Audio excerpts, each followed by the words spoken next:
और इसी तरह से बात करते हैं जीओए केस को लेकर। तो जीओए केस में सरकार को रिप्लाई देना है। 12 जुलाई को सुप्रीम कोर्ट में इस मामले को लेकर सुनवाई होनी है। पिछले कल हमने आपको कहा था कि आज जो है वो सीएस ने बैठक एसीएस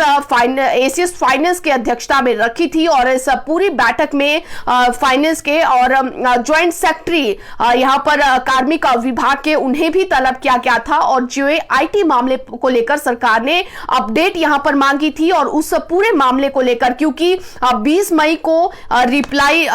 मई को जो है वो रजिस्ट्रार के पास अपीयर होना है सरकार की ओर से जो भी वकील होंगे सुप्रीम कोर्ट में, और 12 जुलाई को जो है वो इस पूरे मामले को लेकर सुनवाई होगी। हम ये कह सकते हैं कि हियरिंग इस मामले को लेकर है। तो ऐसे में 12 जुलाई तक राज्य सरकार को इस पूरे मसले को लेकर रिप्लाई बनाना है। आज सीएस ने इस मामले को लेकर जब कार्मिक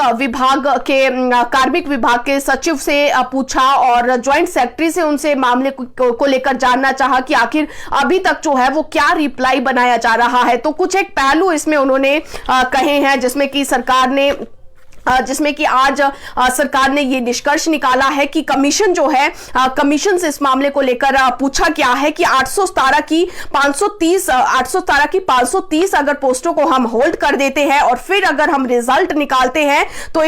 इस पर जो है वो ग्राउंड लेवल पर आगे क्या होगा, क्या फर्क इससे पड़ेगा। और साथ ही अगर 556 की जो पोस्टें हैं अगर हम उन्हें हाईकोर्ट के आदेशों के अनुसार रिकास्ट करते हैं तो ऐसे में कितने ऐसे बच्चे होंगे जो बेरोजगार होंगे, क्योंकि यहां पर मेरिट का भी मसला है। अगर 556 पोस्ट कोड को रिकास्ट किया जाता है तो बहुत सारे ऐसे बच्चे हैं जो मेरिट में नहीं आएंगे। तो ऐसे में सरकार ने इस मामले को लेकर यह जानना चाहा है कमीशन से कि वो ये बताए कि अगर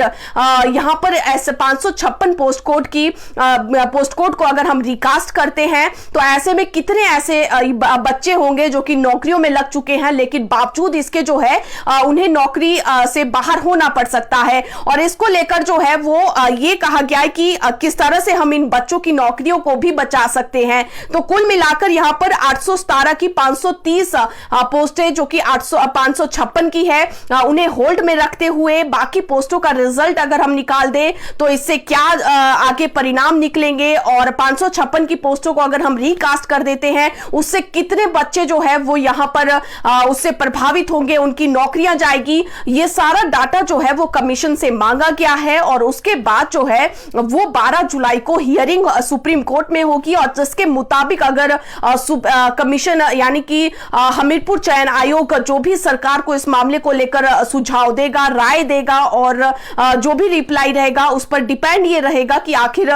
किस तरह से 12 जुलाई को सुप्रीम कोर्ट में ये केस लगेगा। तो काफी महत्वपूर्ण ये 817 का और 556 का मसला है। लाखों बेरोजगार युवा जो है वो इस सुप्रीम कोर्ट के फैसले पर उनकी नजरें टिकी हुई है कि आखिर उनके फेवर में किस तरह से ये फैसला आता है, क्योंकि लगातार जो है वो बेरोजगार युवाओं को लेकर लगातार हम ये मुद्दा उठाते आए हैं कि इस समय मानसिक तनाव से सभी युवा वर्ग इस समय जूझ रहे हैं भर्तियों के प्रोसेस को, क्योंकि सरकार जो है वो लगातार नहीं कर पा रही है, पूरा लिटिगेशन में कई मामले फंसे हुए हैं। तो फिलहाल ये एक बड़ा मसला जीओए आईटी 817 556 का है और अभी तक जो है वो सरकार के इन आरएनपी रूल्स की वजह से अभी तक जो है वो जीओए के बच्चों का भविष्य अधर में लटका हुआ है। तो फिलहाल अब इस पर कमीशन को जिम्मा सौंपा गया है। अब कमीशन से क्या रिप्लाई आता है ये हम आपको आने वाले समय में जरूर बताएंगे, क्योंकि इस केस को लेकर हम भी पहले दिन से अपडेट में है कि आखिर क्या प्रोसेस जो है वो किया जा रहा है।